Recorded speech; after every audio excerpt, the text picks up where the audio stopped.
നവകേരള സദസ്സിന് തിരുവനന്തപുരത്ത് സമാപനമാകുന്നു. തിരുവനന്തപുരം വട്ടിയൂർക്കാവ് മണ്ഡലങ്ങളുടെ സംയുക്ത സദസ്സ് വട്ടിയൂർക്കാവിൽ പുരോഗമിക്കുകയാണ്. വിവരങ്ങളുമായി അമൽനാഥ് ചേരുന്നു. അമൽ, എവിടെ വരെയൊക്കെയായി സമാപന സമ്മേളനം? എന്തൊക്കെയാണ് വിവരങ്ങൾ?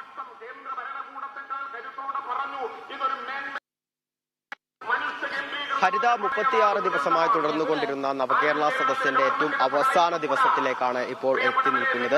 അവസാന ദിവസത്തെ ഏറ്റവും അവസാന പര്യടനം നടക്കുന്ന വട്ടിയൂർക്കാവിലാണ് ഇപ്പോൾ ഉള്ളത്. തിരുവനന്തപുരം മണ്ഡലത്തിലെയും വട്ടിയൂർക്കാവ് മണ്ഡലത്തിലും ഈ രണ്ട് മണ്ഡലങ്ങളിലെയും നവകേരള സദസ്സ് സംയുക്തമായാണ് സംഘടിപ്പിക്കുന്നത്. അങ്ങനെ മൊത്തത്തിൽ ഇന്ന് 5 നവകേരള സദസ്സുകളാണ് നടന്നത്. ഏറ്റവും ആദ്യം 11 മണിയോടുകൂടി കോവളം മണ്ഡലത്തിലെ സദസ്സ് നടന്നു. ശേഷം നേമം മണ്ഡലം, മൂന്നാമതായി കഴക്കൂട്ടം മണ്ഡലം, അതിനുശേഷമാണ് തിരുവനന്തപുരം ഒപ്പം തന്നെ വട്ടിയൂർക്കാവ് എന്നീ രണ്ട് മണ്ഡലങ്ങളിലെ സദസ്സ് നടക്കുന്നത്. ഇവിടെ ഇപ്പോൾ നിലവിൽ മുഖ്യമന്ത്രി എത്തിച്ചേർന്നിട്ടില്ല. അല്പസമയത്തിനകം തന്നെ അദ്ദേഹം എത്തിച്ചേരുമെന്നാണ് മനസ്സിലാക്കുന്നത്. അതിനു മുന്നേ തന്നെ 3ഓളം മന്ത്രിമാർ ഇവിടെ എത്തിച്ചേർന്നിട്ടുണ്ട്. അവർ ഇപ്പോൾ ജനങ്ങളുമായി സംവദിച്ചു കൊണ്ടിരിക്കുകയാണ്. ഇത്തരത്തിൽ 36 ദിവസമായി തുടർന്നുകൊണ്ടിരുന്ന നവകേരള സദസ്സ് ഏറ്റവും അവസാനത്തിലേക്ക് അടുത്തുകൊണ്ടിരിക്കുന്നു. ജനങ്ങളിലേക്ക് നേരിട്ടിറങ്ങി ജനങ്ങളുടെ പ്രശ്നങ്ങൾ കേട്ടുകൊണ്ട് അല്ലെങ്കിൽ ജനങ്ങളുടെ പരാതികൾ കേട്ടുകൊണ്ട് ഒരു മന്ത്രിസഭ ജനങ്ങളിലേക്ക് ഇറങ്ങി ചെല്ലുന്നു. ഒരു പക്ഷേ ചരിത്രത്തിൽ ആദ്യമായ ഒരു സംഭവമാണ്.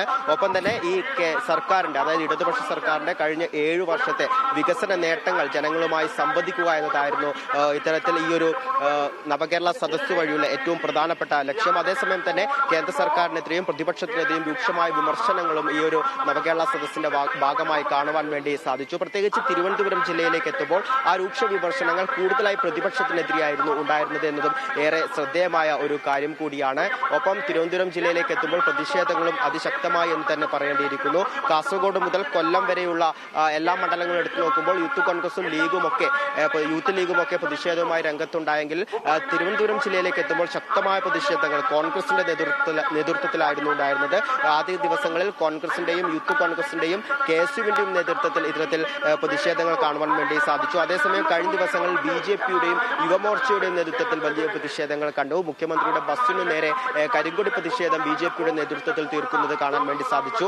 സമാനമായ രീതിയിൽ ഇന്നും വലിയ പ്രതിഷേധങ്ങൾ തന്നെയായിരുന്നു ജില്ലയിലെ വിവിധ ഭാഗങ്ങളിൽ കാണാൻ സാധിച്ചത്. പ്രത്യേകിച്ച് നേമം മണ്ഡലത്തിലെ സദസ്സ് നടന്ന പൂജപ്പുര ഭാഗത്തെ BJP പ്രവർത്തകർ ഇത്തരത്തിൽ പ്രതിഷേധവുമായി രംഗത്ത് വന്നു. ഏകദേശം 30ഓളം പ്രവർത്തകരെയാണ് പോലീസ് കസ്റ്റഡിയിലെടുത്തിരുന്നത്. സമാനമായ രീതിയിൽ യൂത്ത് കോൺഗ്രസും വിവിധ ഭാഗങ്ങളിൽ പ്രതിഷേധം തീർത്തു. ഒപ്പം തന്നെ കോൺഗ്രസിന്റെ നേതൃത്വത്തിൽ ഇന്ന് മാർച്ചും ഉണ്ടായിരുന്നു. ഇത്തരത്തിൽ വലിയ രീതിയിലുള്ള പ്രതിഷേധങ്ങൾ തന്നെയാണ് ഇന്ന് പല ഭാഗങ്ങളിലും കാണുവാൻ വേണ്ടി സാധിച്ചിരുന്നത്. 36 ദിവസത്തെ ഈ പ്രതിഷേധങ്ങളും ഒക്കെ നമ്മൾ കണ്ടുവെങ്കിലും വളരെ മികച്ച രീതിയിൽ തന്നെയായിരുന്നു ഈ നവകേരള സദസ്സ് മുന്നോട്ട് പോയിക്കൊണ്ടിരുന്നത്. ആ നവകേരള സദസ്സിന്റെ ആ ഒരു ഉദ്ദേശ ലക്ഷ്യം ജനങ്ങളിലേക്ക് എത്തി എന്ന് തന്നെയാണ് നിലവിൽ മന്ത്രിമാരും മുഖ്യമന്ത്രിയും ഒക്കെ പറഞ്ഞുകൊണ്ടിരിക്കുന്നത്.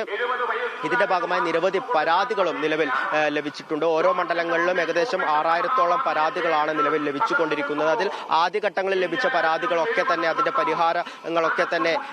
പരിഹാര നടപടികളിലേക്കൊക്കെ തന്നെ കടന്നിട്ടുണ്ട്. ഇനിയും നിരവധി പരാതികൾ ഇത്തരം പരിഹാര നടപടികളിലേക്ക് കടക്കാൻ ബാക്കിയുണ്ട്. അതിന്റെ കാര്യങ്ങൾ എങ്ങനെയൊക്കെ ആയിരിക്കുമെന്ന് നമുക്ക് വരും ദിവസങ്ങളിൽ അറിയാൻ വേണ്ടി സാധിക്കും. ഒപ്പം തന്നെ ഈ പരാതിയുടെ നടപടികൾ എന്ന് പറഞ്ഞാൽ ഓരോ സമയക്രമം അനുസരിച്ചായിരിക്കും. ചില പരാതികൾ 45 ദിവസം, ചില പരാതികൾ ഏകദേശം 2 ആഴ്ചക്കുള്ളിൽ. ഇത്തരം പരാതികളുടെ ആ ഒരു നടപടികൾ അത് പരാതി അനുസരിച്ചായിരിക്കും അത് നടപടികളിലേക്ക് കടക്കുക എന്നാണ് മനസ്സിലാക്കാൻ വേണ്ടി സാധിക്കുന്നത്. ഇത്തരത്തിൽ 36 ദിവസമായി തുടർന്നുകൊണ്ടിരിക്കുന്ന നവകേരള സദസ്സിന്റെ സമാപനത്തിലേക്ക് എത്തി നിൽക്കുന്നു. ഇനി 2 മണ്ഡലങ്ങളിലാണ് സദസ്സ് നടക്കുക. ഈ 2 മണ്ഡലങ്ങളിലെ സദസ്സ് സംയുക്തമായി നിലവിൽ വട്ടിയൂർക്കാവ് പോളിടെക്നിക്കൽ ഗ്രൗണ്ടിൽ നടക്കും. അതോടുകൂടിയാണ് ഇത്തരത്തിൽ സദസ്സ് സമാപിക്കുക. അതേസമയം തന്നെ എറണാകുളം ജില്ലയിൽ മാറ്റിവെച്ച സദസ്സുണ്ടായിരുന്നു. CPI നേതാവ് കാനത്തിന്റെ മരണത്തെ തുടർന്ന് മാറ്റിവെച്ച ആ ഒരു സദസ്സ് ജനുവരി 1, 2 ദിവസങ്ങളിൽ നടത്തുവാനും തീരുമാനിച്ചിട്ടുണ്ട്. ഹരിത.